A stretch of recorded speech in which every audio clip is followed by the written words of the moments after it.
Amén. Me siento gozoso en esta tarde de estar con vosotros, de compartir este hermoso culto y, como no, de compartir esta hermosa presencia. Deseo que la gracia de Jesús esté en vuestros hogares. Amén. Amén. Le comentaba al Señor: Padre, pon un verso para tu pueblo, porque creo que todos tenemos hambre de Él. Amén. ¡Aleluya! Yo voy a poner de mi parte lo que tengo que poner, y es intentar ceñirme al sagrado texto lo más posible. Gloria. Lo demás es obra del Espíritu Santo. Amén. Yo no tengo que promover o cambiar tu ambiente, ni promover en ti una bendición especial. Eso es obra de Él. Amén. Gloria. Pero sí entendemos que la palabra es la herramienta que utiliza el Espíritu Santo para moldear nuestro interior conforme a la imagen de Jesús. Gloria a Dios. Por lo tanto, rogamos en esta tarde todos juntos, unánimes, que su palabra en esta tarde nos haga bien. ¿Cuántos tienen hambre de su palabra? Pueden decir para un fuerte amén. Habéis traído Biblia, ¿verdad? Sacar la Biblia. ¿Habéis bajado la Biblia al smartphone? Gloria a Dios. Pues esta noche bajáis la Biblia al smartphone. Amén. Vamos a leer unos versos. Vuelvo a decir que vamos a intentar interpretar las Escrituras en su contexto y a partir de ahí, ¿qué nos puede decir el Señor? Libro de Lucas, capítulo 10, verso 25. Fijaos qué verso más hermoso. He aquí un intérprete de la ley se levantó y dijo para probarle: Maestro, ¿haciendo qué cosa heredaré la vida eterna? Él le dijo: ¿qué está escrito en la ley? ¿Cómo lees?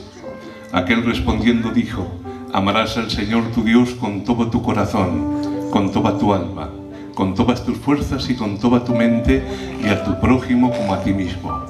Y él le dijo: bien has respondido, haz esto y vivirás. Ese aplauso para Jesús.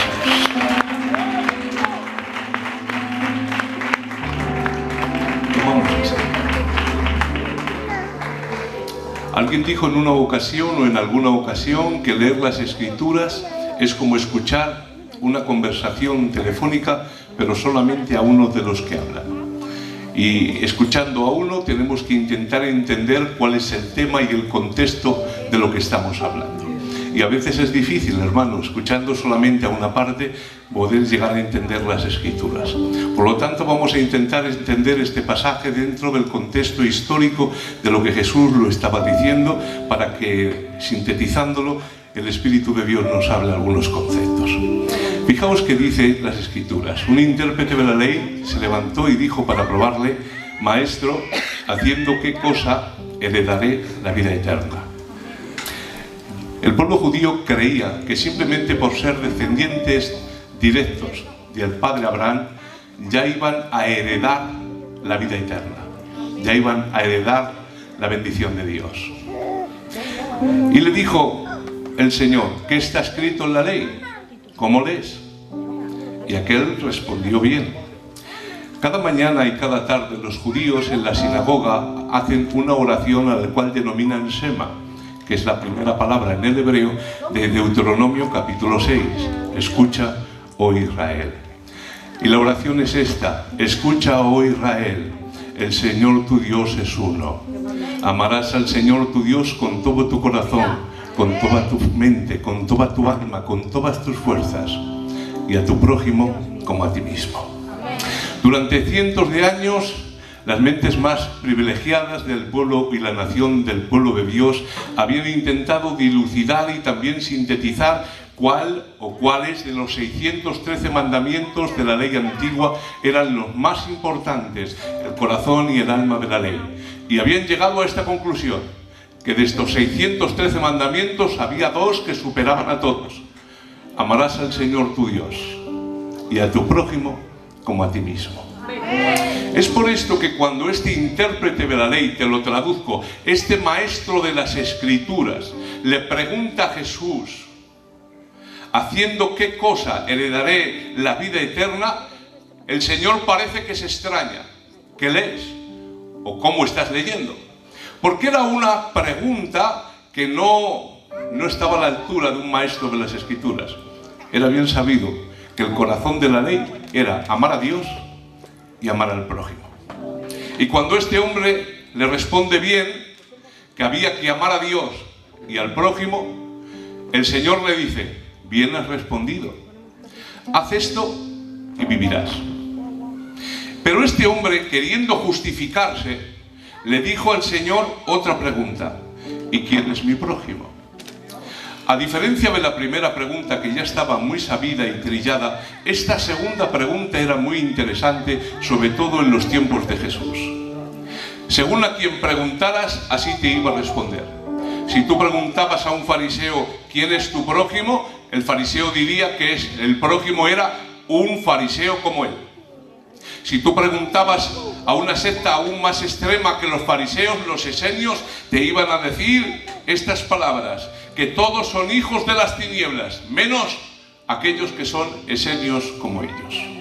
Una declaración rabínica enseñaba, o un dicho rabínico enseñaba, que a los heréticos, delatores y renegados se los arroje a una fosa y no se les saque. Y había un refrán popular en aquel tiempo que decía: se ha dicho, debes amar a tu compatriota, solamente a tu enemigo no tienes necesidad de amar. Entonces, para un judío normal, el prójimo era otro judío. Para un fariseo, el grupo era más selectivo. El prójimo era otro fariseo. Para un esenio, era otro esenio como él. Y los demás, que se los arroje a una fosa, que mueran. Esa era la filosofía que imperaba en la nación de Israel en aquel tiempo. Por lo tanto, la pregunta ¿quién es mi prójimo? Era muy interesante. Era una pregunta de moda. Saben ustedes que en las redes sociales a veces te cosen una pregunta así: pastor, hay preguntas de modas. Empiezan diciendo ¿cuántas voluntades tenía Jesús? Se tiran un mes. Y después saltan a otra. ¿Y esto qué pasaba aquí? Y otro mes. Y después van rotando. Esta era una pregunta muy interesante. Pero fijaos que cuando este hombre le hace la pregunta a Jesús ¿quién es mi prójimo?, el Señor no le responde directamente, sino que habla una de las historias más hermosas de toda la Biblia. Ya no es una enseñanza directa, es una enseñanza por inducción, a través de una historia.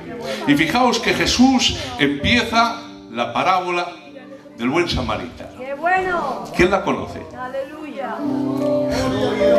¿Puedes decir para un fuerte amén? ¡Amén! Vamos, para entenderla mejor esta parábola, vamos a hacer 3 escenas. ¿Os parece bien? ¡Amén! Primera escena. Jesús, respondiendo la pregunta del maestro de la ley, dice: un hombre descendía de Jerusalén a Jericó y cayó en manos de ladrones, los cuales le despojaron e hiriéndole se fueron, dejándole medio muerto. Imaginad que sois vosotros los que estáis escuchando a Jesús hace 2000 años. Y el Señor empieza a narrar esta parábola. Para todos los oyentes que estaban escuchando a Jesús, muchas de las cosas que Jesús estaba diciendo les eran bien conocidas. Todos sabían en aquel tiempo que el camino de Jerusalén a Jericó era extremadamente peligroso debido a la abundancia de ladrones y salteadores. Flavio Josefo, en su libro Historia de los Judíos, describe la zona como una zona desierta y árida, conocido escondite natural para los bandidos. La peligrosidad de ese sector y de ese camino era tal que en el siglo I, cuando tenían que venir los peregrinos de todas las partes del mundo conocido a ofrecer sacrificios al Señor, eran tan peligroso ese camino que tenía que venir el ejército para proteger a estos hombres que iban a adorar a Jerusalén. Por lo tanto, cuando Jesús está diciendo que un hombre desciende de Jerusalén a Jericó y ha caído en manos de ladrones y salteadores que le han despojado de todo, que le han dado una, que le han dejado medio muerto y le han tirado junto al camino, por desgracia era muy común. Todos sabían lo que pasaba en ese camino. Y fijaos lo que dice Jesús. Está respondiendo la pregunta del maestro de la ley. Un hombre bajaba. ¿Os dais cuenta del detalle, la importancia? No dice un israelita. No dice un fariseo, no dice un esenio, no dice un romano, no dice un griego, un hombre. Conscientemente el Señor le ha quitado la nacionalidad. Nadie sabe a qué pueblo pertenece, simplemente es un hombre que desciende de Jerusalén a Jericó y ha caído en manos de ladrones. Gloria a Dios. Y escuchar, es muy importante también este detalle, los cuales le despojaron e hiriéndole le dejaron tirado junto al camino medio muerto. Le quitaron todo, hasta la ropa. Es muy importante también este detalle. En aquellos tiempos no había DNI, no había pasaporte, pero escuchad, se podía identificar la nacionalidad de una persona por sus vestiduras. ¿Os acordáis de aquella historia cuando viene Moisés najado de Egipto y se encuentra con que unos pastores intentan impedir que las hijas de Reuel abreven a sus rebaños? ¿Os acordáis? Y va Moisés, se enfrenta a los pastores, les ahuyenta y permiten que las ovejas de esas niñas beban y sean abrevadas. Cuando las niñas van a casa del padre, les dice: un varón egipcio nos ha ayudado. Pero la pregunta obvia es esta: ¿por qué dijeron las niñas un varón egipcio si Moisés era hebreo? ¿Por qué? Por las vestimentas, venía de Egipto. Su ropa identificaba su origen. De ahí que dedujeron que este hombre que venía de Egipto por sus vestiduras era egipcio. ¿Ves? Es importante el detalle. Entonces este hombre no tiene ningún tipo de señal identificatoria que muestre su origen o nacionalidad. Vuelvo a decir, es un hombre medio muerto, tirado junto al camino. ¿Entramos en la segunda escena? Aconteció que descendió un sacerdote por aquel camino y viéndole pasó de largo. Asimismo un levita, llegando cerca de aquel lugar, viéndole pasó de largo. Hay que entender también bien el contexto del sacerdote y el levita. En los tiempos de Jesús había miles de sacerdotes que esperaban turno para ofrecer sacrificio al Señor en el templo. Es más, había 56.000 sacerdotes esperando que le tocara en suerte el poder ofrecer sacrificio al Señor en el templo de Jerusalén. 56.000. Te lo explico en lenguaje nuestro.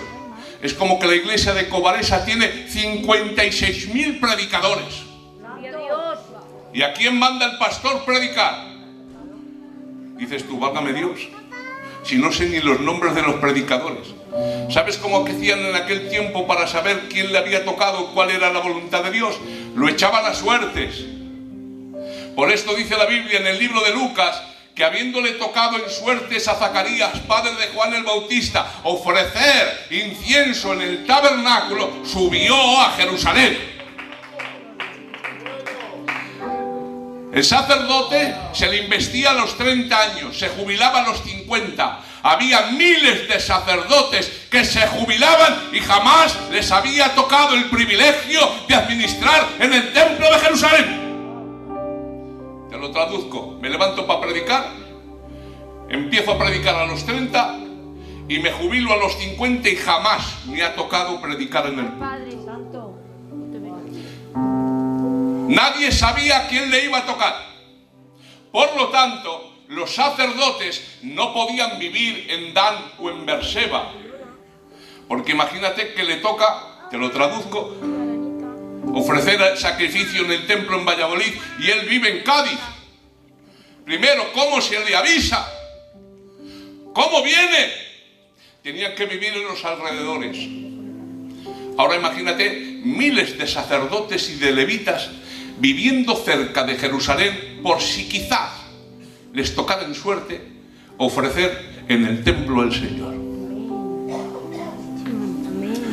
Pero había un problema. El problema era la altura sobre el nivel del mar de Jerusalén, que eran 752 metros sobre el nivel del mar. Y tú te estás diciendo, bueno, ¿y eso qué tiene que ver? Te lo explico. Burgos tiene dos estaciones, la de tren y la de invierno. Santo.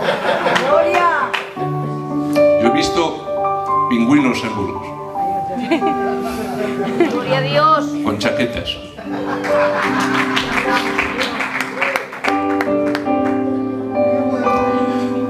Pastor, a veces hemos ido al mercado en Burgos y ya sabes, como te vistes, Castilla, Valladolid es parecido. Bueno, ¿y qué diferencia hay entre Valladolid y Burgos? Que Burgos está a 816 metros sobre el nivel del mar. Cuanto mayor es la altitud, mayor es el frío. Hay veces que viene ese frío, que da igual lo que lleves puesto, te traspasa. Y claro, Jerusalén está a 752 metros sobre el nivel del mar. El verano es muy cálido, como aquí. Y el invierno es muy frío. Pero date cuenta, pastor, que cuando estudias la geografía de Israel, a 30 kilómetros de Jerusalén, dícese a tiro de piedra, hay una ciudad que se la llama la ciudad de las palmeras. Al estar tan cerca del nivel del mar, su clima no es duro, es templado, es Canarias.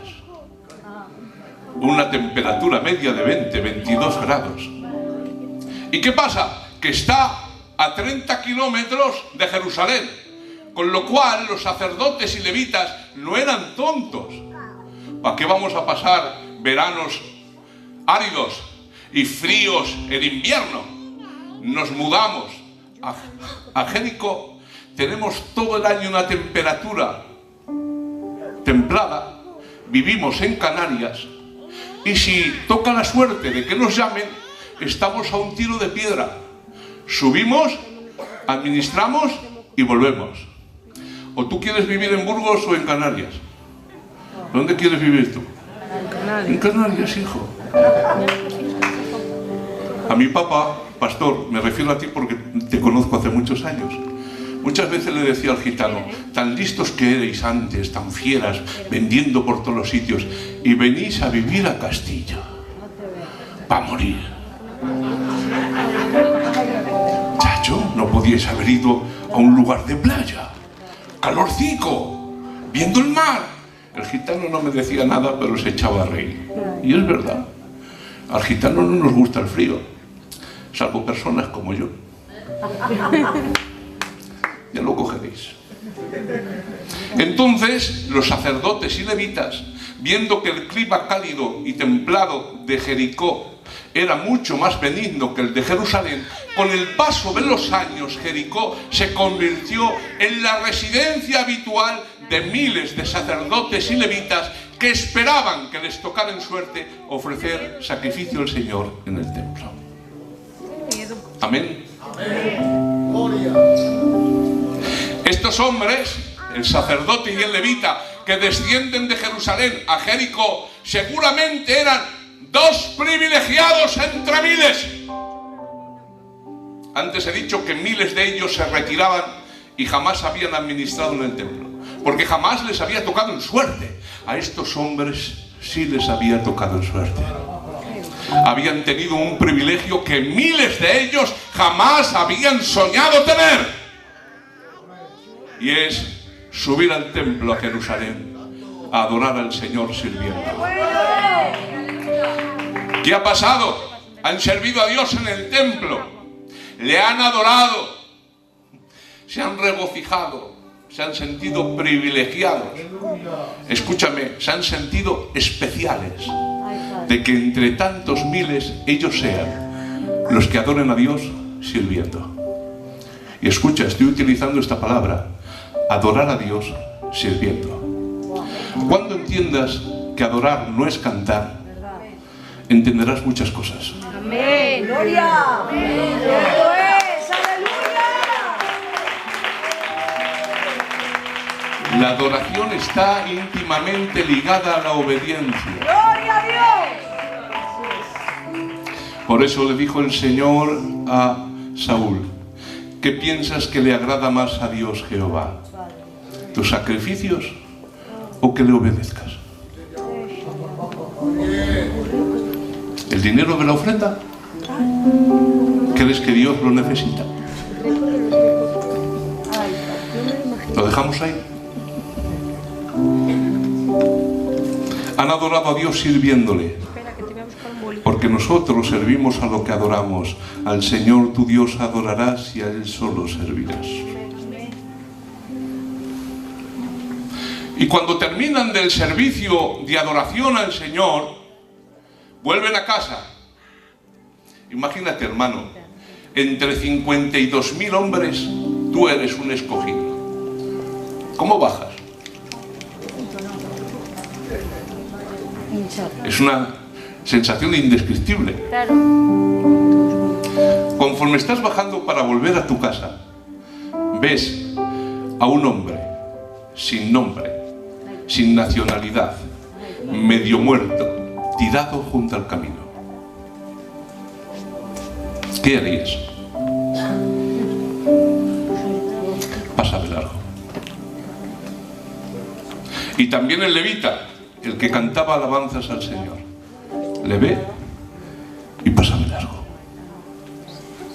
Mirad, hermanos, para entender el contexto de los oyentes, ¿me dejáis hablar 4 cosas? En la nación de Israel, la grandeza de un hombre estaba determinada por la cercanía que este hombre había tenido con Dios. Por eso cuando tú le preguntas a un israelita ¿quién es el hombre más grande de la historia de Israel?, ellos te van a responder Moisés, porque nunca jamás ningún hombre estuvo tan cerca de Dios como Moisés. Escrito está en el libro de Números capítulo 12. Cuando se levanten profetas en medio de mi pueblo, a través de sueños y visiones hablaré con ellos, no así con mi siervo Moisés, que hablaré con él cara a cara como quien habla con un amigo. Tanta era la cercanía de Moisés que cuando descendía del monte se tenía que poner un burka, porque su rostro brillaba y la gente lo veía y cogía miedo. ¿Te imaginas al gran Moisés con un burka caminando entre el pueblo y cuando está metido en la tienda se lo quita para comer? La grandeza de un hombre está determinada por la cercanía que este hombre tiene de Dios. ¿Quién son los hombres más cercanos a Dios?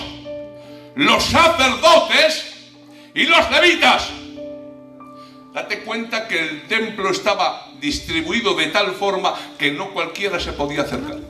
En los tiempos de Jesús estaba el lugar santísimo, que solo entraba un hombre una vez al año.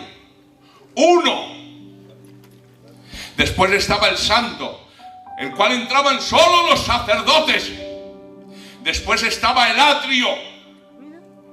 Después estaba el atrio de las mujeres. Después estaba el atrio de los gentiles.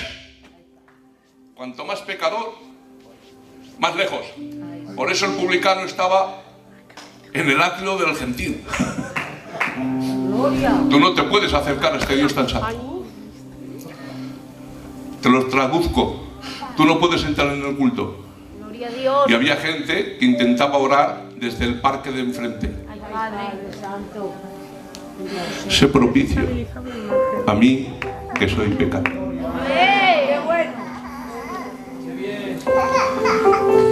Entonces los más grandes de la nación de Israel eran los que más cerca estaban de Dios, los sacerdotes y los levitas. ¿Quién es el más grande o el más reconocido, el más respetado de nuestro pueblo? Te lo digo, nuestros ancianos. Que el Señor bendiga mucho a nuestros ancianos y a nuestras ancianas. Cuando hay un problema, ¿a quién se llama? A los ancianos. Cuando hay disturbios y conflictos entre familia, ¿a quién se llama? Porque anciano en nuestro pueblo no es ser viejo. Es tener tal vivir. Es tener tal respeto. Es vivir de tal forma, con honra, que cuando llega a una edad, todo el mundo le llama tío. Me dijo un amigo paisano, oye, es que los gitanos sois todos tenéis los mismos tíos. Todos son tíos tuyos. Digo, sí, claro. Todavía no he visto un joven que a un mayor no le llame tío. Oye tú, ay Dios mío, le hacemos así no hables. Amén. Porque no es años. Ese hombre representa respeto, honra, valores.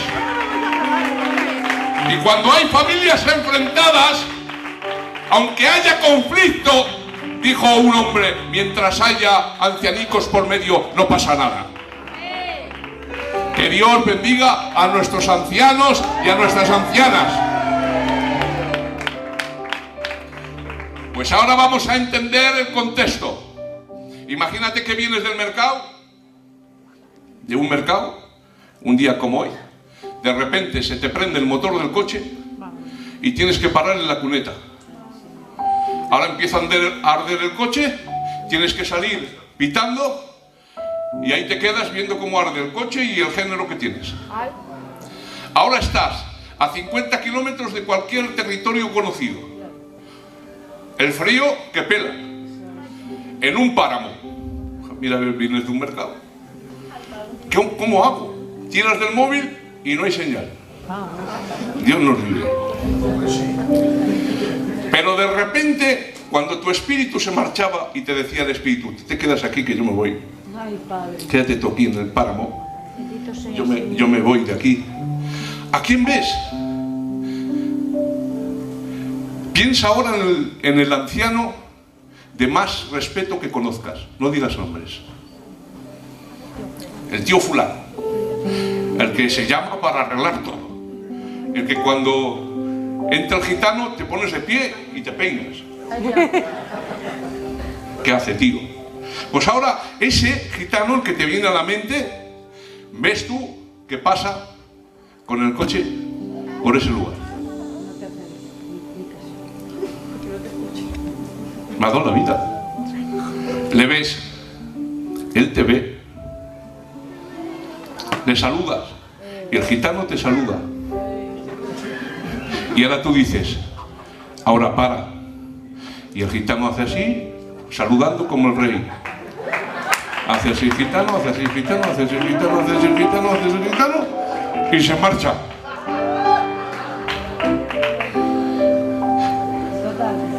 Dos horas esperando la grúa. Cuando vienes a las 5 o las 6 de la tarde, le cuentas la historia a la gente cercana. Chacho, ha pasado el tío fulano. ¿No te habrá visto? Porque no te entra en la cabeza que la persona más respetada haga eso. ¿No te habrá visto el gitano? No, sí me ha visto. Sí me ha saludado. Y ahora tú dices ¿te entra que el tío fulano actúe así? ¿Te entra en la cabeza? ¿A que no? Lo mínimo es, para, hijo, ¿qué te ha pasado? Te llevo yo. Cualquier cosa, no hace falta nada más. Móntate que te llevo yo, hijo. Pero no, te ha visto, te ha saludado y se ha marchado. Y te ha dejado tirado ahí. ¿A que no te entra eso en la cabeza? Tampoco les entra a los oyentes. Lo más grande, lo más granado, lo más honrado, la crème de la nación de Israel, han visto a un hombre tirado junto al camino, medio muerto, después de servir al Señor, y lo han dejado tirado. Alguno del contexto de los que están escuchando la parábola de Jesús, alguno que sabía un poquito, calla chacho, que tú no chanelas. Es que tú no te sabes los entresijos de la ley. Si es que no lees nada. No está escrito en Levíticos 21 que el sacerdote no se acercará a cadáver alguno, ni se contaminará ni con el de su padre, ni aun con el de su madre. ¿No ves, chacho? Son hombres que acaban a Dios en el templo, al Señor. Entonces son hombres santos, han visto a alguien medio muerto, han deducido que está muerto y no pueden tocar cuerpo muerto, pues entonces se vuelven impuros. La Misná y el Talmud, para que lo entendamos, comentarios bíblicos del Antiguo Testamento de la nación de Israel, tienen una larga discusión sobre estos versos. Y dice la Misná y el Talmud, las mentes más privilegiadas de Israel, y hacen un comentario y una aplicación sobre ese pasaje. El sumo sacerdote o un nazareno consagrado para Dios por un voto no pueden contaminarse tocando el cadáver de un familiar. Pero había una cláusula. Sí se pueden contaminar si es un cadáver abandonado. Y el motivo si van de viaje y se encuentran un cadáver abandonado, el sumo sacerdote puede contaminarse. Y ahora dices tú, ¿y por qué? Porque si están en un lugar concurrido y fallecía alguien, había gente para hacer las exequias y no hacía falta que el hombre santo de Dios se contaminara. Pero en un lugar abandonado, que no hay Cruz Roja, que no hay teléfonos, una persona que ha fallecido, que te lo encuentras y pueden pasar días hasta que vengan a por él. Era un acto de misericordia atender al fallecido, tanto a él como a los familiares de él. Y el Talmud y la Misná, comentando esto, dice: el sumo sacerdote y el nazareno consagrado para Dios no pueden contaminarse tocando cuerpo muerto, a no ser que sea un cadáver abandonado, porque en este caso hacer misericordia con el fallecido y con la familia es más grande que guardar los ritos de impureza de la ley.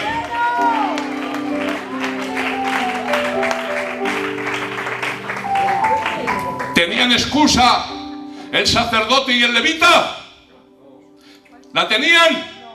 ¡No! Y esto lo sabe todos.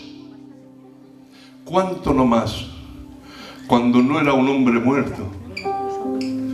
Si se hubieran dignado a acercarse, hubieran notado que todavía vivía.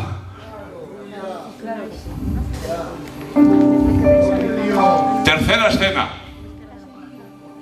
Pero un samaritano que iba por allí pasó junto a él. Los judíos tenían una contienda durante cientos de años con el pueblo samaritano. En el año 605 a.C., el imperio asirio había conquistado la tierra de las 10 tribus, esto es Israel, y se los había llevado cautivo a Siria, trayendo paganos a la tierra. Y de esa mezcla de judíos y extranjeros salieron los samaritanos. Estos samaritanos eran odiados por los israelitas. Cuando venía un imperio que atacaba a Israel, ellos decían: nosotros somos paganos, somos gentiles. Cuando había un imperio o un rey que favorecía a Israel, decían: nosotros somos judíos. Te lo traduzco: cuando las cosas vienen mal dadas para los gitanos, yo soy un paisano. Pero cuando vienen pagas y ayudas, chacho, que soy gitanico, que soy vuestro primo. Nos da mucho coraje eso. Un paisano que se haga pasar por gitano. Eso no nos gusta. Que sea como es. Aparte de esto, como había contienda entre ellos, habían levantado un templo en el monte Gerizim, que era justamente el lugar donde la samaritana tenía el pozo. Y habían llamado a un sacerdocio de su propio corazón. Y allí adoraban a Dios. De ahí la pregunta de la samaritana: ¿dónde se debe adorar a Dios? ¿En este monte o en Jerusalén? ¿Dónde es el verdadero templo? ¿El que levantaron nuestros antecesores samaritanos o el que se levantó en Jerusalén? ¿Lo entendemos? Dice la Misná: quien come pan con un samaritano es como quien come carne de cerdo. Y el peor insulto que se le podía hacer a un judío, le dijeron a Jesús: no tenemos razón de que estás loco y eres samaritano. Cuando los oyentes escuchan que lo más granado, lo mejor, lo de más respeto, la creen de la creen del pueblo, ha contravenido y roto la ley y han dejado al hombre medio muerto tirado junto al camino, y escuchan que entra en la historia un samaritano odioso, dicen: chacho, si los sacerdotes y el levita, que es lo mejor que tenemos, le han dejado abandonado, por lo menos no lo han rematado. Este samaritano se lo come. lo mata, porque tiene mala sombra encima. Eso es lo que piensan. Pero fijaos lo que dice Jesús. Y este samaritano, acercándose, vendó sus heridas, echándoles aceite y vino. Se quitó él de la cabalgadura, te lo traduzco, perdió de su comodidad.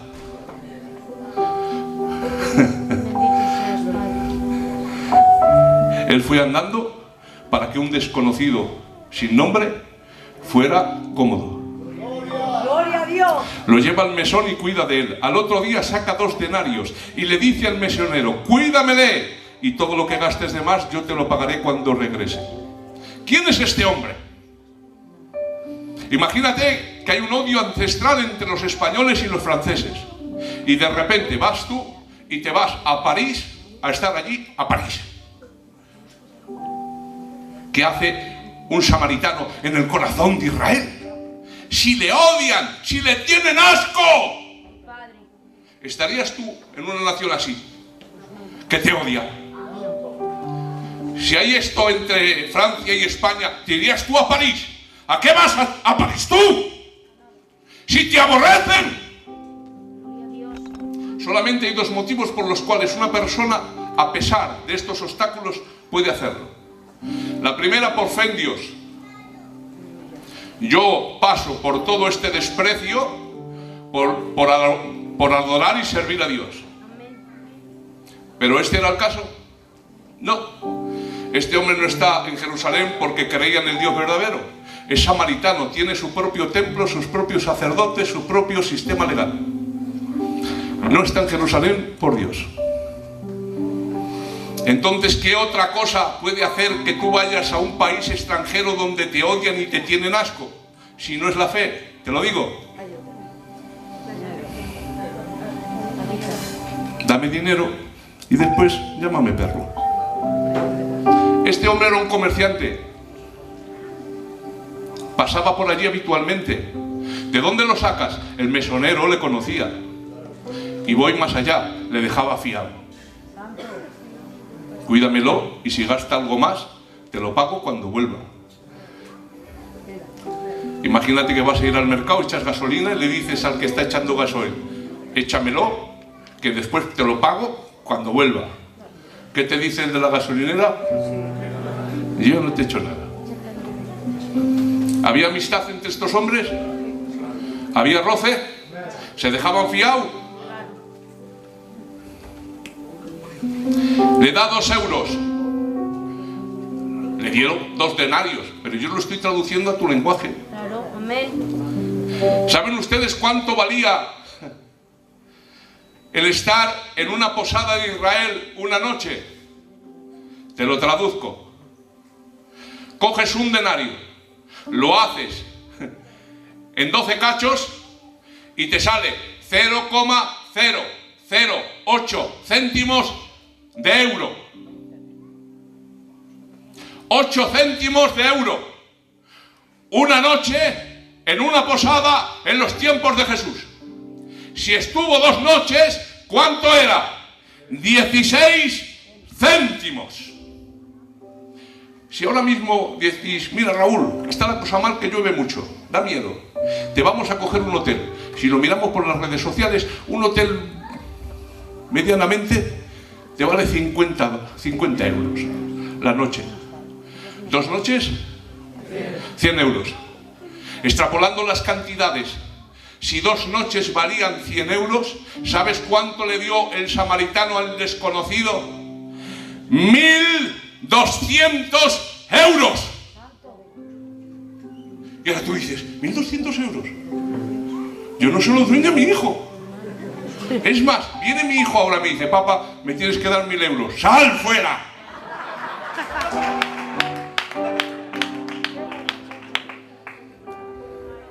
Yo no te doy 1.000 euros. ¿A quién le das, pastor, ahora 1.000 euros? En la boca de un invierno. Está la cosa muy mal. Y dices tú: si me lo pide un hijo por una causa justificada, pero me tiene que presentar con papeles, con documentos, todo sellado. Porque dices, no sea que se quiera coger la Play. Vaya. Maldita sea. La Play, digo. Gloria a Dios. Y ahora se me mete ahí como en un zulo 16 horas diarias. Ahora le doy 1000 euros para que se compre la Play. Tráeme papeles, sellaos, por un notario. Pero papá, me vale más el sello que lo que me vas a dar. Por eso, hijo. Ya lo cogerás. Si a un hijo nos costaría darle 1000 euros, ¿se lo ibas a dar tú a un desconocido? Ya mucho era que le diera los gastos. Pero le da, valiendo 100 euros, 1200. Y escucha, no se queda ahí. Cuídamele. Si gasta todavía algo más, te lo pago cuando yo venga.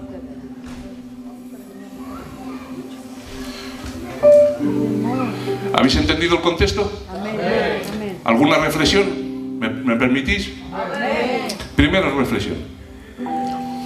Esta parábola está mal hecha. Os tenéis que dar cuenta que está mal hecha.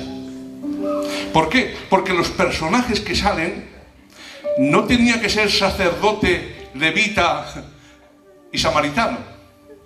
Tenía que haber sido sacerdote, levita, israelita.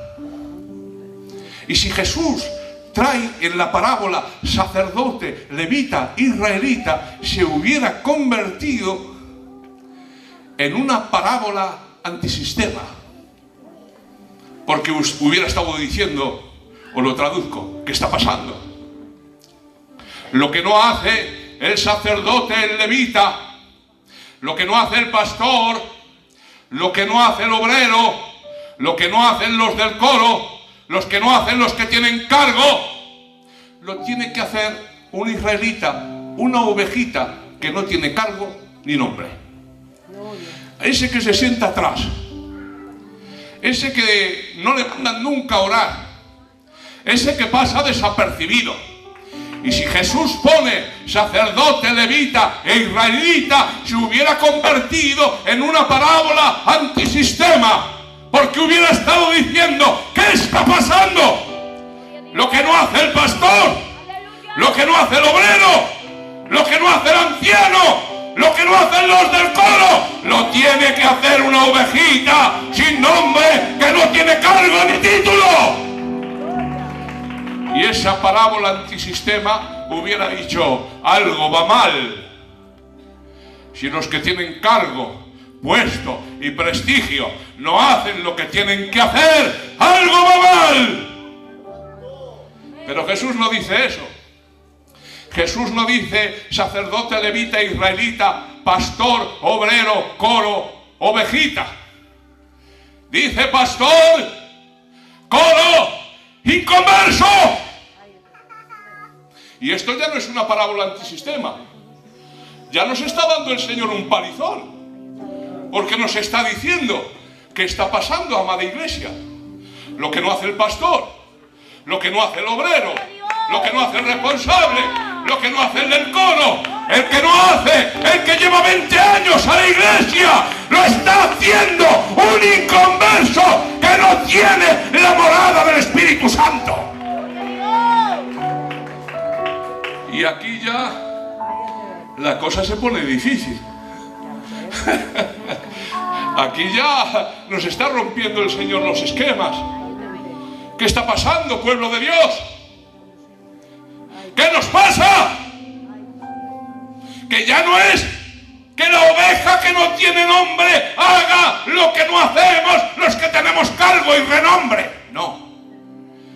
El problema es que el inconverso que no conoce a Dios y que no mora el Espíritu Santo en su interior, tiene principios y comportamientos que están superando la aparente vida cristiana que tenemos. Y aquí tenemos que hacer una pausa, porque la palabra nos está rompiendo. Ay, Padre. No ofendo a nadie, me pongo yo. Yo tengo un buen puesto. Puedo poner el domingo, no sé si 8 o 9 metros. Pero resulta que el domingo no pone el que se pone al lado. Y voy yo y he hecho otros 6 metros. Y en el hueco con el otro he hecho un trapo, perdonadme la frase, y he hecho basura para que no se ponga nadie. Y ahora me pongo el hermano Raúl, predicador, 16 metros de puesto. Pero resulta que ha venido un padre de familia de 70 kilómetros para ganar un trozo de pan al mercado dignamente. ¡Gloria! Y el sitio que quedaba libre me lo he cogido yo. Y el cacho también. Y ahora viene este padre de familia con 3 o 4 hijos y se tiene que ir para casa sin poner hasta que viene un gitano inconverso. Y esto lo hemos visto. Esos principios que tenía nuestro pueblo y que ahora, alardeando de hablar en lenguas, no es que los hayamos superado, los hemos perdido. Y viene el gitano inconverso y le dice: hijo, no te marches. Tengo 6 metros, ponte 3 tú y 3 yo. Ay, Padre mío. ¿Cómo te vas a ir a casa sin ganar un cacho de pan para tus hijos? Y va el incrédulo que no teme a Dios, que no habla en lenguas, que no viene al culto. Y le deja al gitanico. Y yo, que voy predicando por las iglesias, le dejaba irse sin comer. Ayúdanos, Dios. ¿Cuántos testimonios cuando se abrían las iglesias e iban los pastores gitanos a territorios desconocidos? Yo lo he escuchado. Y venían gitanos inconversos. Algunos les tenía por mal azar que predicaran los gitanos y iban a por ellos. Pero había muchos otros que, ¿saben lo que hacían? Vente a casa, hijo. Se llegaban a quitar ellos de las camas mayores, dejaban la cama para el predicador que venía de fuera, los curas, y ellos se echaban con su esposa en la cocina, en el suelo. Así se abrieron iglesias. ¡Gloria! Y ahora pregunto, ¿qué está pasando? ¿Qué está sucediendo? Te digo lo que está pasando, que no estamos a la altura del amor. ¡Gloria! ¡Aleluya!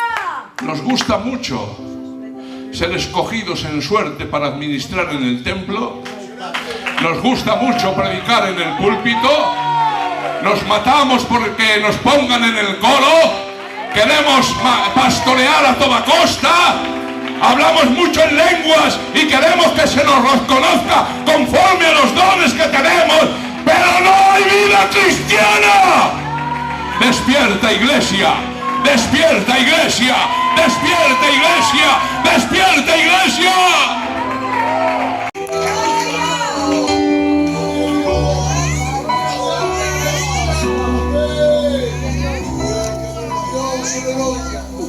El barco se estaba hundiendo, el barco de Jonás.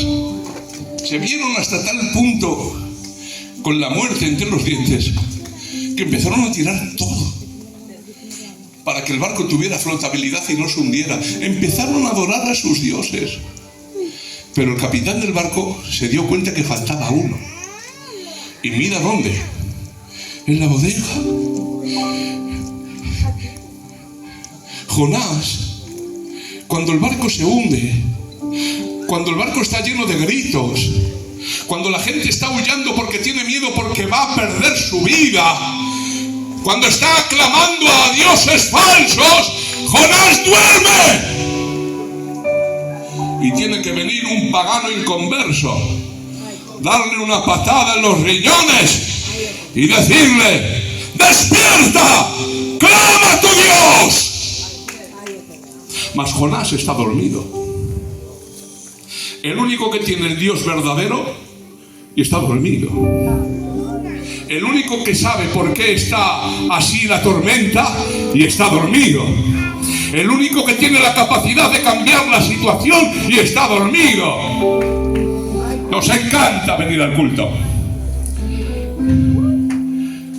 Nos encanta. Queremos lo más cómodo posible. Hemos hecho una vida cristiana donde no nos demande nada más. Quiero €1 de evangelio, porque eso es lo que inviertes. En una ocasión me dijo una persona: vaya tarde que nos has dado. Y le dije: por €1, ¿qué quieres? ¡Santo!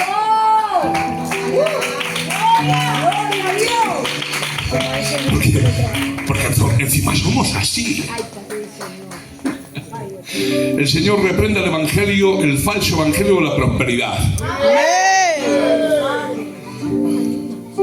Pero yo quiero un evangelio que no me exija. ¿No te has dado cuenta que nos hemos puesto mínimos para todo?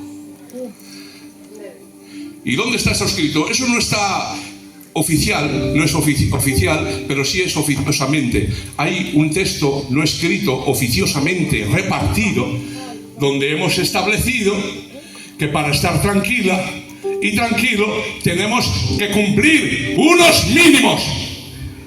¿Y qué es eso? ¿Dónde está eso? Te lo explico. Pastor, ¿cuántos cultos hay en la semana? 4. ¿Qué tal si vengo 2? Y dices tú, es que recuerda, Raúl, que si hay 4 con culto y hay 3 que no hay culto, si vienes 2, hay 5 días que no vienes, Raúl. 2 es poco. Pero ¿qué tal 3, pastor? 3 sí. Ya, haces así. Es que yo, hermano, vengo 3 veces a la semana. No como tú, que solamente vienes los domingos o días de invitación. ¿Ves? No decimos voy a venir más, no. ¿Cuál es lo mínimo que puedo hacer que me hace quedar bien?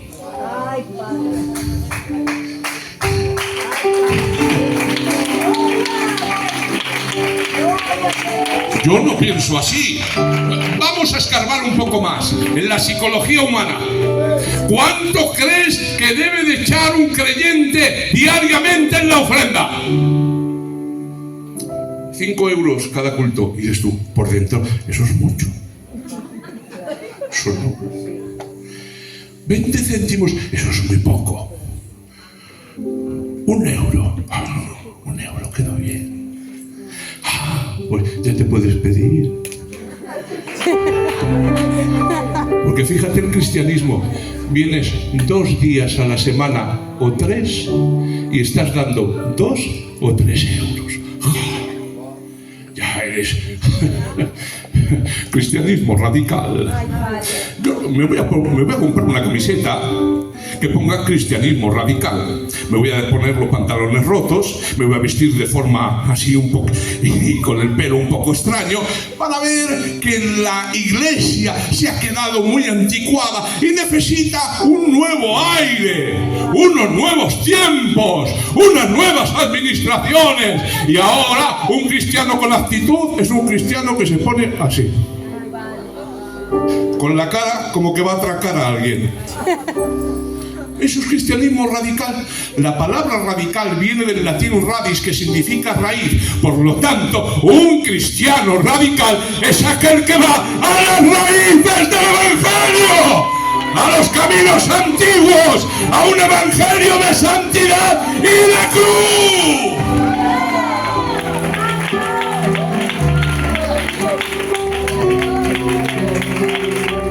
La cultura del cumplimiento nos ha dominado.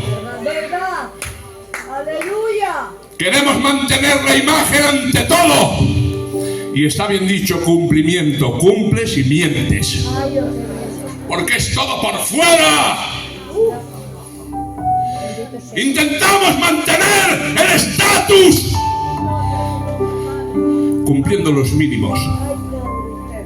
Dios no quiera, cuando vaya para casa, estoy conduciendo y de repente una persona ve que un autobús lleno de niños que van en una excursión, se le revienta una rueda, pierde el control, rompe la mediana y cae a un pantano. Paro el coche e inmediatamente intento rescatar a esos niños. El agua está a unos 5 grados centígrados, con lo cual una persona puede aguantar 4 o 5 minutos. Me quito las zapatillas y me tiro al agua.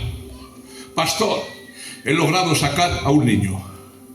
Ya estoy viendo en los periódicos del día siguiente: héroe gitano salva a niño en accidente terrible de coche.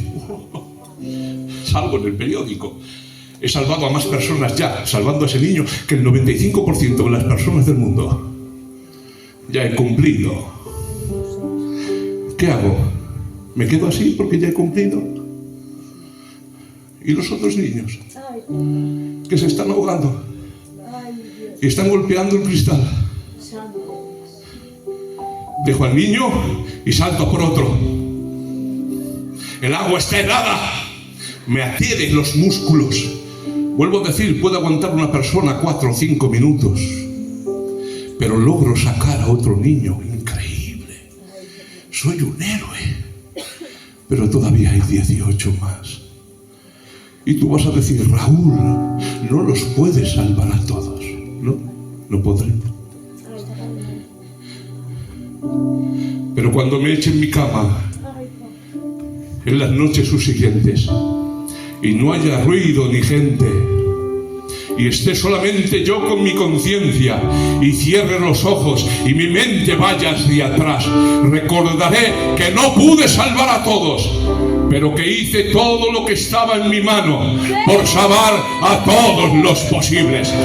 Y cuando tenga ese testimonio de que hice todo lo que estaba en mi mano, entonces se cumplirá lo que dijo Pablo, porque mi gloria es esta, el testimonio de mi conciencia, que con sinceridad de corazón he servido a Dios.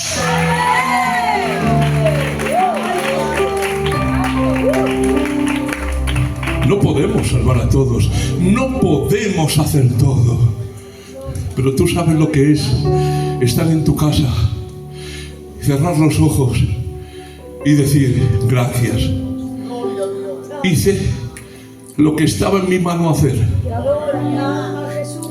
lo que pude hacer en ese momento con las fuerzas que tenía. ¿Sabes lo que es eso? Eso no tiene cantidad de dinero. La Biblia dice en Santiago: la religión pura y sin mácula delante de Dios el Padre es esta: visitar a los huérfanos y a las viudas en sus tribulaciones y guardarse sin mancha del mundo.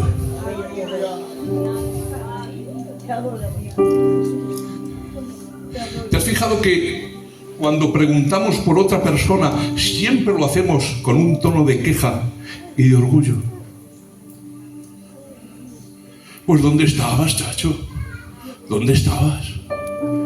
Hace mucho que no te veo. ¿Qué te pasa?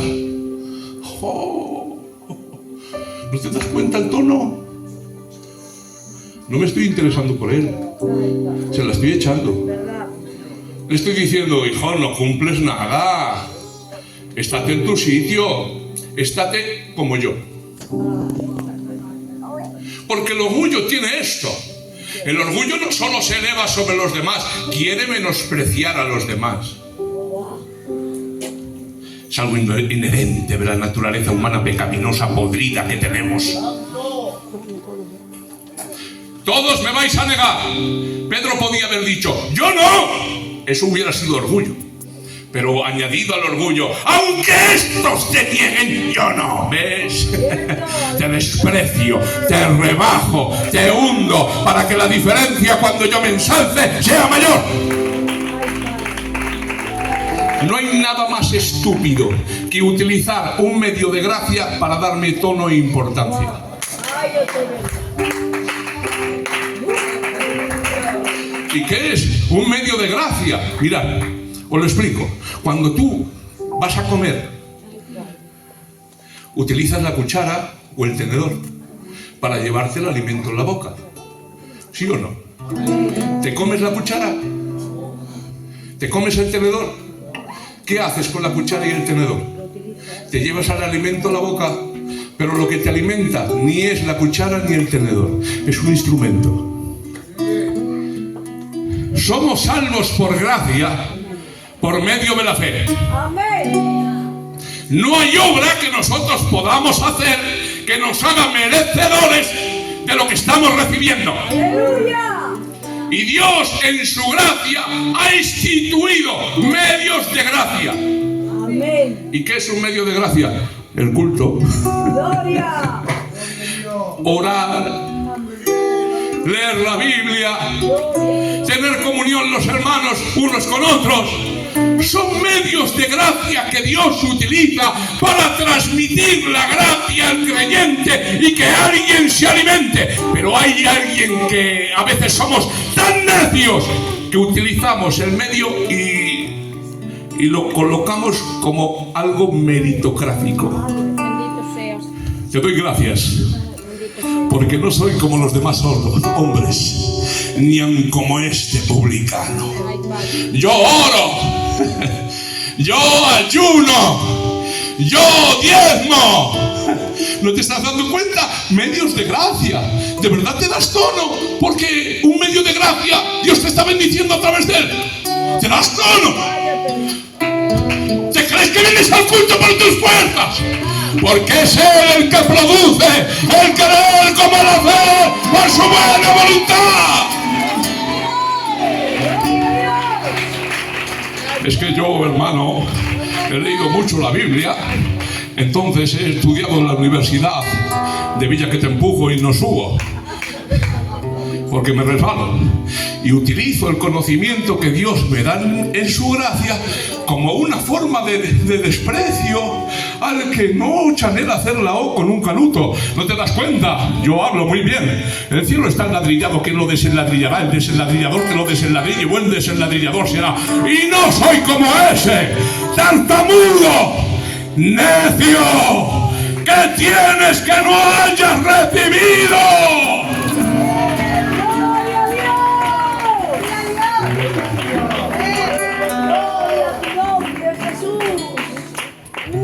Es su gracia. No podemos utilizar la gracia de Dios para alardear los unos contra los otros. Mira qué forma, hermano, ayer te eché en falta. ¿Cómo estás?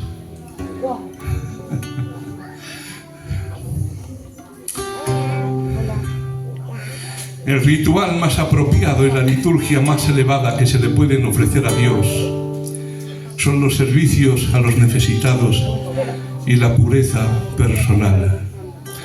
Escucha esto y termino. A lo largo de la historia, los pueblos han tratado de hacer del ritual y de la liturgia el sustituto perfecto de una vida de sacrificio y servicio. Han hecho de la religión algo espléndido dentro de los templos, a expensas de olvidar a Dios fuera de ellos. Y eso no es cristianismo. El culto se convierte en algo vacío e inútil, a menos que salgamos al mundo a amar a nuestros semejantes. Tuve hambre e hicieron una reunión para tratar mi problema.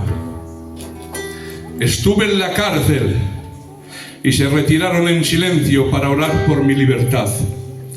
Estuve desnudo y reflexionaron sobre la inmoralidad de mi aspecto. Estuve enfermo y se pusieron de rodillas para dar gracias a Dios por su propia salud. Necesité un techo y me predicaron sobre el refugio del amor de Dios.